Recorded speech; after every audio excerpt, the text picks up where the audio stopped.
وأحسن منك لم تر قط عيني وأجمل منك لم تلد النساء خلقت مبرأ من كل عيب خلقت مبرأ من كل عيب كأنك قد خلقت كما تشاء. كتاب أنزلناه إليك مبارك ليدبروا آياته وليتذكر أولو الألباب. یہ کتاب برکت والی ہے جسے ہم نے آپ کی طرف نازل فرمایا ہے تاکہ دانش مند لوگ اس کی آیتوں میں غور و فکر کریں اور نصیحت حاصل کریں. وعلى آل سیدنا محمد بعدد كل ذرة مئة ألف ألف مرة. سامعین و ناظرین کرام، السلام علیکم ورحمۃ اللہ وبرکاتہ. سامعین کرام، سورہ قاف آیت نمبر 1 سے 3، حصہ سوم 2643. درس کا نمبر، آج کا موضوع کیا اصل کامیابی آخرت کی ہے. اس کے ساتھ آج کے سبق کا آغاز کرتے ہیں. سب سے پہلے گزشتہ سبق کا اعادہ ہوگا. اعوذ باللہ من الشیطان الرجیم. پناہ مانگتا ہوں میں اللہ کی شیطان مردود سے. بسم اللہ الرحمن الرحیم. شروع اللہ کے نام سے جو بڑا مہربان نہایت رحم والا ہے. قاف والقرآن المجید. قاف، قرآن مجید کی قسم کہ محمد صلی اللہ علیہ وآلہ وسلم پیغمبر خدا ہیں. بل عجبوا ان جاءهم منذر منهم فقال الكافرون هذا شيء عجيب. لیکن ان لوگوں نے تعجب کیا کہ انہی میں سے ایک ہدایت کرنے والا ان کے پاس آیا تو کافر کہنے لگے کہ یہ بات تو بڑی عجیب ہے. أَإِذَا مِتْنَا وَكُنَّا تُرَابًا ذَلِكَ رَجْعٌ بَعِيدٌ. بھلا جب ہم مر گئے اور مٹی ہو گئے تو پھر زندہ ہوں گے؟ یہ زندہ ہونا عقل سے بعید ہے. سامعین کرام، سورہ قاف، لفظی ترجمہ قاف والقرآن المجید، قسم ہے قرآن مجید کی. بل عجبوا ان جاءہم منذر منہم، بلکہ ان لوگوں کو تعجب اس بات پہ ہوا کہ ایک خبردار کرنے والا خود انہی میں سے ان کے پاس آ گیا.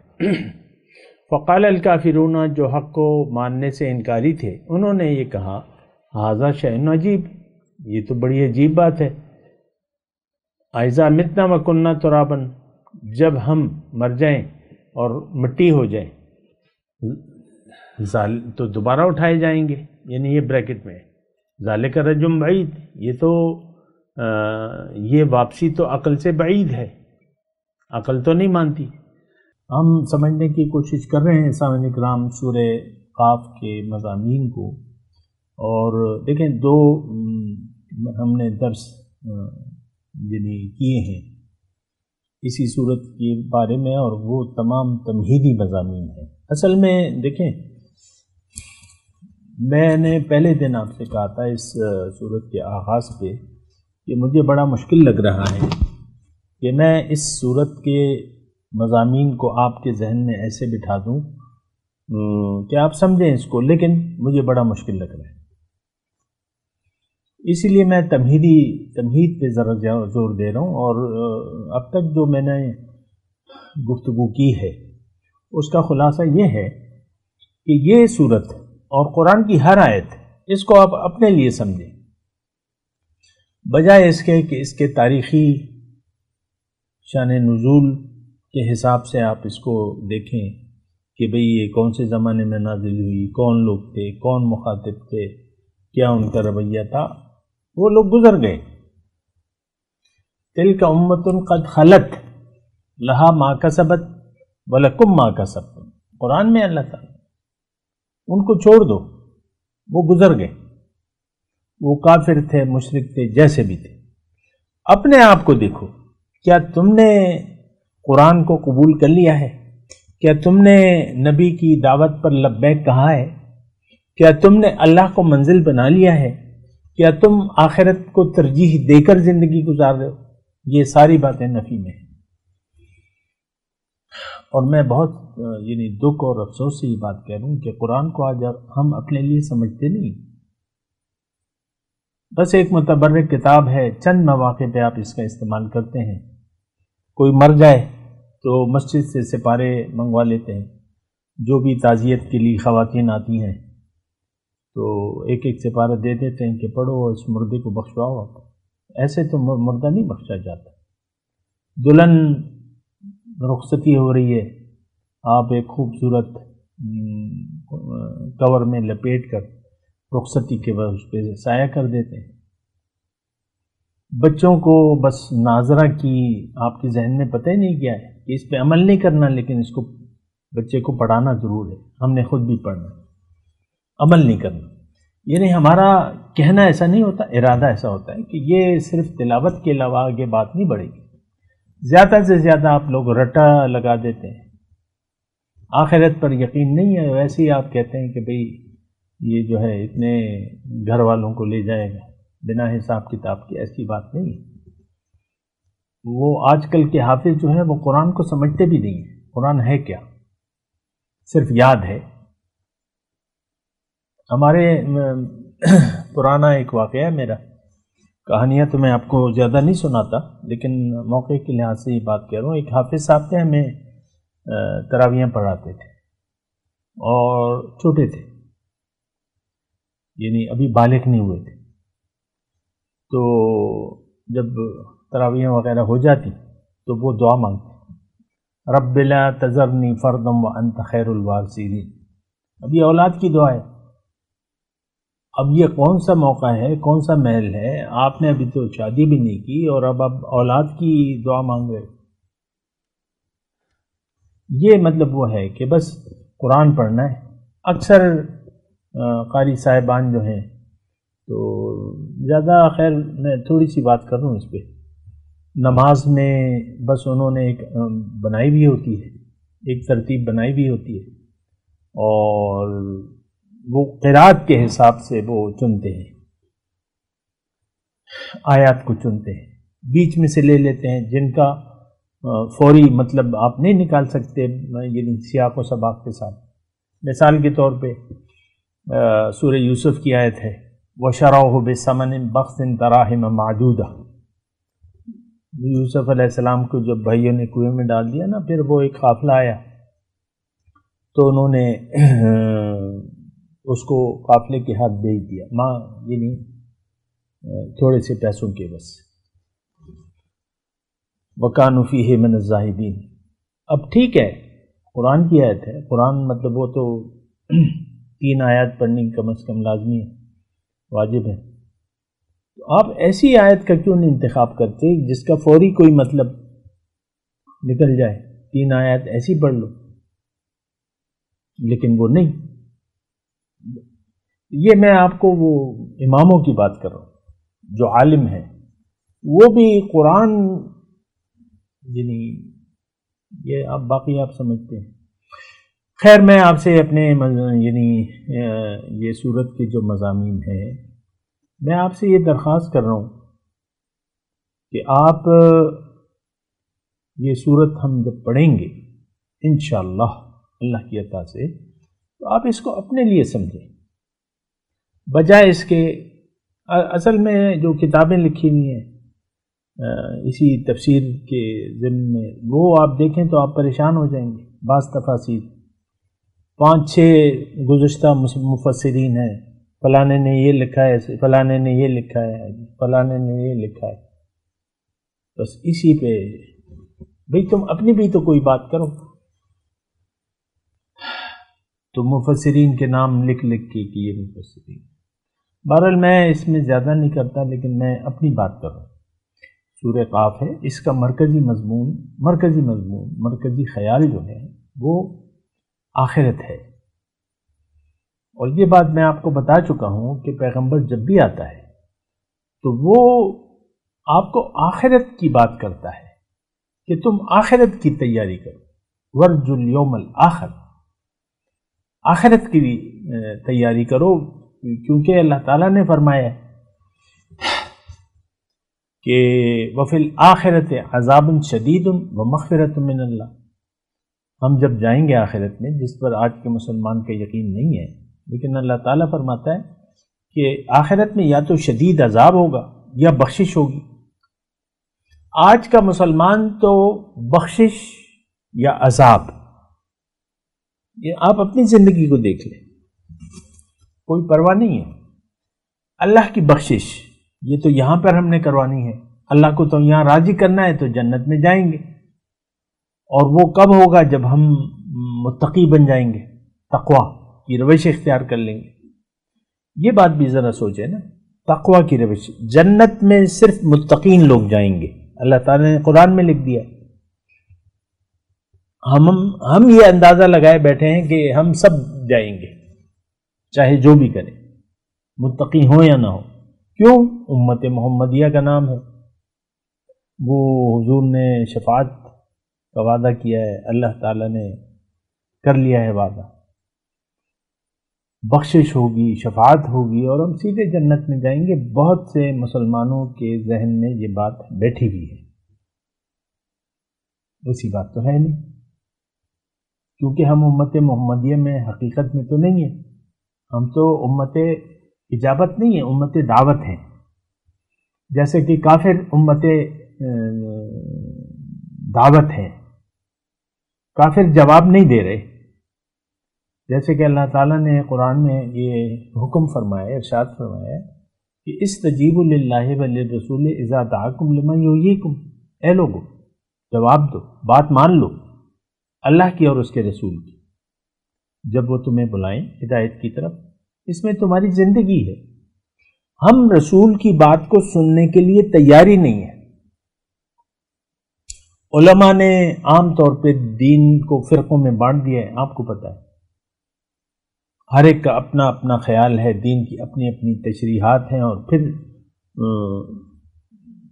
یعنی جزیات میں یہ لوگ بحث کر رہے ہیں اور ایک موقف رکھتے ہیں جزیات میں. بنیاد میں تو کوئی اختلاف نہیں، جو کہ بندگی ہے، جو کہ اطاعت رسول ہے، لیکن اس چیز کو ہم نے چھوڑ دیا ہے.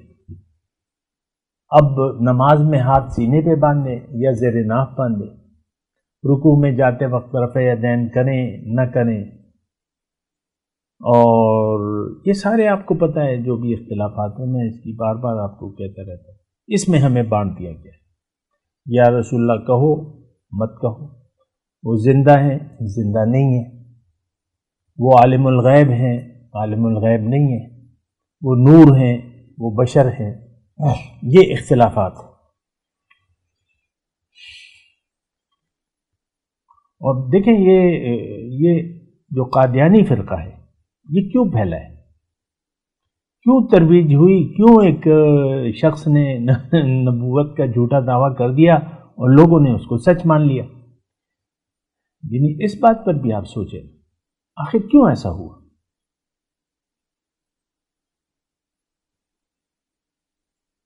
تو اس کی وجہ یہ ہے کہ دین کا ہمیں پتہ ہی نہیں تھا. اس نے غلط ترجمے کر دیے، غلط تشریحات پیش کر دی، جھوٹی وہی گھڑ کے لا دی، ٹیچی. ہم مانتے ہیں یار یہ تو بڑا پیغمبر ہے. اور میں مطلب ظاہر ہے کہ ہمارے قرب و جوار میں بھی قادیانی رہتے ہیں، تو وہ اس دور کے لوگوں کو جو مرزا پہ ایمان لائے تھے ان کو صحابہ کرام کہتے ہیں. پھر تابعین کا درجہ ہے جو ان کے بعد ہیں، اسی طرح تبع تابعین. آپ کو پتہ ہے کیوں گمراہی پھیلی؟ کہ ہمیں علم نہیں تھا دین کا. یہ بھی مسئلہ ہے نا. تو پھر تو دیکھیں روشنی نہ ہو تو اندھیرے پھیل جاتے ہیں. آج بھی یہ اندھیرے ہیں. میں تو آپ کو کہہ رہا ہوں کہ دور جاہلیت جو کہ یعنی تاریکیاں، آج اس سے زیادہ شدید تاریکی ہے مسلمانوں پر. لوگوں کو پتہ ہی نہیں ہے کہ ہماری ترجیح آخرت ہے، یعنی پتہ ہی نہیں ہے. جو پتہ نہیں ہے تو انہوں نے ظاہر ہے دنیا کو ترجیح بنا لیا ہے، دنیا کے لیے زندگی گزار رہے ہیں. آج کا بچہ جوان بوڑھا سب دنیا کے لیے زندگی گزار رہے ہیں. آپ باتیں سن لینا لوگوں کی.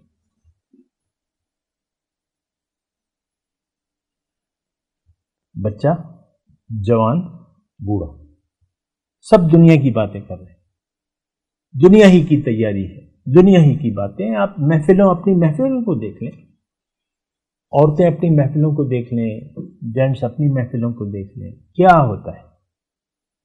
دنیا، خیال دنیا. بہت بری بات ہے، ایسا تو نہیں ہونا چاہیے. ہمیں اللہ تعالیٰ نے اپنے لیے بنایا ہے. ہمارے دل اللہ کی یاد سے آباد ہونے چاہیے. ہمارے دل دنیا کی یاد سے آباد ہیں، اللہ کی یاد سے خالی ہیں. اللہ کی یاد کو ہم نے بھلا دیا ہے. اللہ نے اس سے منع کیا تھا، لا تکونوا کالذین نسوا اللہ فانساہم انفسہم. اور ان لوگوں کی مانند نہ ہو جانا جنہوں نے اللہ کو بھلا دیا بحیثیت مقصود، محبوب اور مطلوب. اس کا نتیجہ کیا ہوا کہ وہ اپنے آپ کو بھول گئے. آج کا مسلمان اپنے آپ کو جانتا تک نہیں ہے. اس کو اپنے ظاہر پر یقین ہے. میں مرد ہوں، میں عورت ہوں، میں جوان ہوں، میں بچہ ہوں، میں لڑکی ہوں، لڑکا ہوں، میں بوڑھا ہوں، میں بوڑھی ہوں. اسی پر بحثیں ہوتی رہتی ہیں. ہماری نظر میں ظاہر حقیقت ہے، اس کے علاوہ کوئی حقیقت نہیں ہے. یعنی جو سوچ، دیکھیں میں بھی آپ ہی کے درمیان رہتا ہوں، تو جو میں محسوس کرتا ہوں وہ میں بتا رہا ہوں.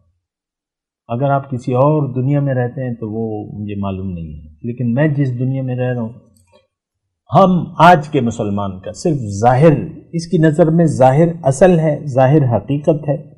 ظاہر کی کامیابی پر یہ خوش ہوتا ہے، ظاہر کے نقصان پر یہ رنجیدہ ہو جاتا ہے. آخرت پر اس کا یقین صفر ہے. زیرو کو آپ جانتے ہیں؟ زیرو. ہم تو دنیا کے لیے زندگی گزار رہے ہیں. اب اگر یہ کیفیت ہے تو قرآن اب آپ کی ضرورت نہ رہا، اب آپ کی سمجھ میں بھی نہیں آئے گا، سمجھ میں بھی نہیں آئے گا. بس آپ مسجد میں درس قرآن ہو رہا ہے، آپ اس میں بیٹھنا اپنی سعادت سمجھتے ہیں.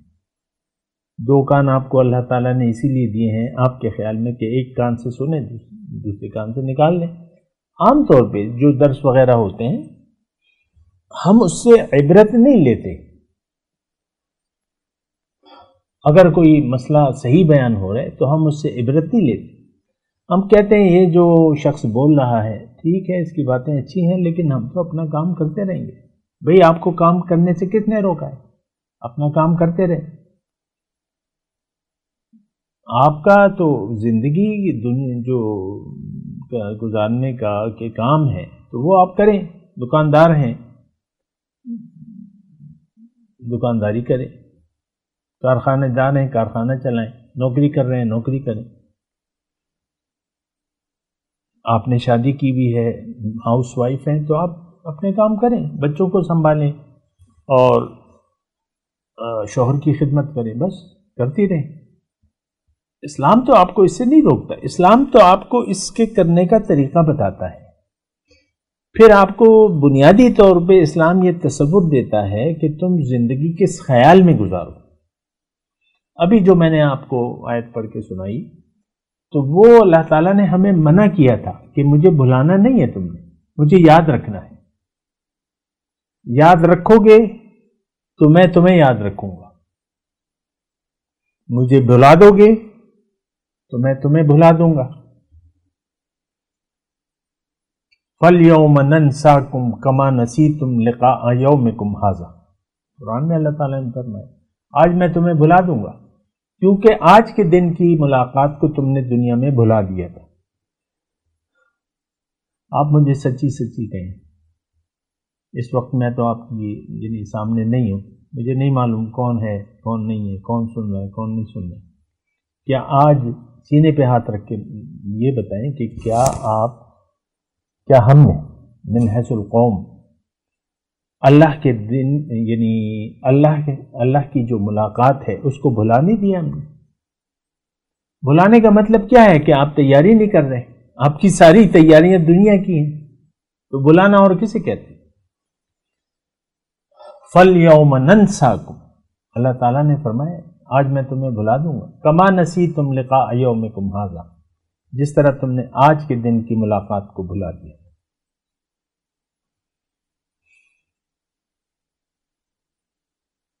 اور یہ ملاقات کی بات تو اللہ تعالیٰ نے قرآن میں بہت دفعہ کی ہے۔ اور من کان یرجو لقاء ربہ فإن اجل اللہ لآت، سورہ عنکبوت۔ جو اللہ سے ملاقات کا امیدوار ہو تو وہ اس کو جان لینا چاہیے کہ وہ وعدہ آنے والا ہے، وہ ضرور پورا ہوگا۔ لیکن جن لوگوں نے یہ جملہ نوٹ کر لیں کہ جو لوگ اللہ کی ملاقات کی تیاری نہیں کر رہے اور اس دن کی ملاقات کو بھلا کر زندگی گزار رہے ہیں، اور یہ آج کا مسلمان ہے، میں واضح طور پہ آپ کو کہہ رہا ہوں، تو ان کے بارے میں قرآن میں ان کا حال کیا ہوگا قیامت کے دن، جس پر ہمیں یقین نہیں ہے۔ وجوہ یومئذ باسرۃ تظن ان یفعل بہا فاقرہ، اس دن بعض چہرے پژمردہ ہوں گے، وحشت ہوگی، ان کو یقین ہوگا کہ اب کمر توڑ عذاب میری کمر توڑ عذاب مجھے ملنے والا ہے، جو میری کمر توڑ دے۔ ابھی تو دیکھیں ہمیں تو یقین نہیں ہے، دیکھیں یقین کے لیے کیا ہے کہ آپ اللہ کی بات پر یقین کر لیں، رسول کی بات کی تصدیق کریں، صدیق، آپ صدیق بنیں، تصدیق کرنے والے بنیں، صدق بالحسنى والے بن جائیں۔ اما من اعطى واتقى وصدق بالحسنى فسنيسره لليسرى، جس نے دیا اور تقوی کی روش اختیار کر لی اور نیکی کو سچ جانا، صدق بالحسن، تو اس کے لیے میں آسان راستہ اور آسان کر دوں۔ وَأَمَّا مَنْ بَخِلَ وَاسْتَغْنَى وَكَذَّبَ بِالْحُسْنِ، اور نیکی کو جھٹلایا تو مشکل راستہ میں اس کے لیے آسان کر دوں۔ آج برائی ہمارے لیے آسان ہے، نیکی بہت مشکل ہے۔ مجھے بعض لوگ کہتے ہیں ایسا تو نہیں ہو سکتا جیسے آپ کہہ رہے ہیں، دین میں پورے کے پورے داخل ہو جاؤ، تزکیہ نفس کر لو، نفس کو پاک کر لو، ہر عیب سے پاک کر لو، ایسا تو نہیں ہو سکتا۔ بہت سے لوگوں سے میں یہ سنتا ہوں، مشکل ناممکن سمجھتا ہوں، یہ سوچ ہے ہماری۔ تو دیکھیں میں یہ بات کر رہا ہوں کہ ہم جھٹلانے والے ہیں۔ یہاں جو سورہ قاف جو ہم پڑھ رہے ہیں ابھی آئے گا آگے، بل کذبوا بالحق، ہمارے بارے میں ہے، بلکہ انہوں نے حق کو جھٹلا دیا، لما جاءہم، جب یہ ان کے پاس آ گیا۔ یہ کون؟ یہ آج کا مسلمان۔ پھر رسولوں کا تذکرہ ہے، آگے آ رہا ہے آیت نمبر 11 میں، کذبت قبلہم قوم نوح واصحاب الرس، اس سے پہلے اے 2022 کے مسلمانوں جیسے تم نے جھٹلایا ہے رسول کی تعلیمات کو، قرآن کی تعلیمات کو، اسی طرح اس سے تم سے پہلے قوم نوح نے اور قوم سمود نے، قوم عاد نے، فرعون اور قوم لوط نے جھٹلا دیا تھا۔ لیکن 14 نمبر آیت میں کیا ہے؟ کل کذب الرسل فحق وعید، جس نے بھی میرے رسول کی تعلیمات کو جھٹلایا میرے عذاب کا کوڑا ان پر برسا، آج ہم اللہ کے عذاب میں ہیں۔ وہ الگ بات ہے کہ غافل ہیں اور جو بھی تکالیف ہیں اس کو ہم عذاب نہیں سمجھتے۔ تو دیکھیں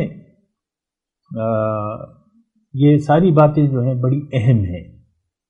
میں اس سورہ قاف کے بارے میں، یہ آج ہمارا تیسرا درس ہے تمہیدی، میں آپ سے یہ گزارش کر رہا ہوں کہ جب ہم اس سورت کا آغاز کریں اور اس کو پڑھیں تو آپ مکے نہ جائیں۔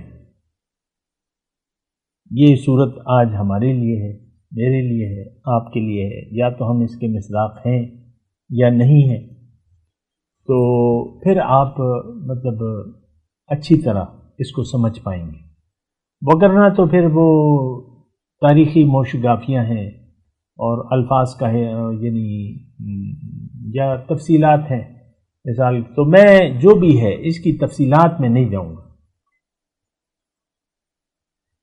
بس سبق لینے والی بات کریں، میں بھی لوں گا آپ بھی لیں، اور ہر آیت کو اپنے لیے سمجھیں، اور آپ دیکھیں کہ یہ سب کچھ اس میں میرے لیے کیا سبق ہے۔ میں تلاوت کرتا ہوں، میرے ساتھ دہرائیے۔ اعوذ باللہ من الشیطان الرجیم، بسم اللہ الرحمن الرحیم۔ قاف والقرآن المجید بل عجبوا ان جاءهم منذر منهم فقال الكافرون هذا شيء عجيب أإذا متنا وكنا ترابا ذلك رجع بعيد۔ اب ان آیت کی تلاوت اور ترجمہ۔ اعوذ باللہ من الشیطان الرجیم۔ پناہ مانگتا ہوں میں اللہ کی شیطان مردود سے۔ بسم اللہ الرحمن الرحیم۔ شروع اللہ کے نام سے جو بڑا مہربان نہایت رحم والا ہے۔ قاف والقرآن المجید۔ قاف، قرآن مجید کی قسم کہ محمد صلی اللہ علیہ وآلہ وسلم پیغمبر خدا ہیں۔ بل عجبوا ان جاءهم منذر منهم فقال الكافرون هذا شيء عجيب۔ لیکن ان لوگوں نے تعجب کیا کہ انہی میں سے ایک ہدایت کرنے والا ان کے پاس آیا تو کافر کہنے لگے کہ یہ بات تو بڑی عجیب ہے۔ أَإِذَا مِتْنَا وَكُنَّا تُرَابًا ذَلِكَ رَجْعٌ بَعِيدٌ۔ بھلا جب ہم مر گئے اور مٹی ہو گئے تو پھر زندہ ہوں گے، یہ زندہ ہونا عقل سے بعید ہے۔ اس کے ساتھ ہی آج کے درس کا وقت اختتام کو پہنچا۔ انشاءاللہ اگلے درس میں ملاقات ہوگی۔ وآخر دعوانا ان الحمدللہ رب العالمین، والسلام علیکم ورحمۃ اللہ وبرکاتہ۔ مولایا صلی وسلم دائما ابدا علی حبیبک خیر الخلق کلهم۔